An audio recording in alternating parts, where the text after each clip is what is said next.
Well, today's the day. So the old girl, she's been sitting for a couple of months. No compression on number 5 cylinder. She's been sitting, but I got a new heart for the old girl.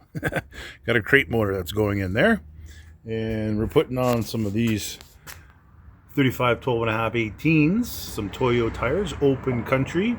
Those will be going on to replace these because they're bald. And transmission's already been updated with a shift kit, and we'll put some new rubber on it and slowly start doing the body work for the OBS. And look at that, there's even a spider web on that guy. Been sitting for so long, poor girl. So new heart coming for this old girl, and then new exhaust headers. Oh yeah, I forgot about that. We're gonna get rid of these stock stuff, and we're gonna get some long tube ceramic headers.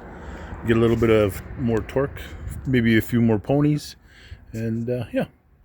So today, get it running, and it's gonna be limping all the way because it's gonna misfire, like, well, no compression. So take that to where the heart new engine transplant's gonna happen.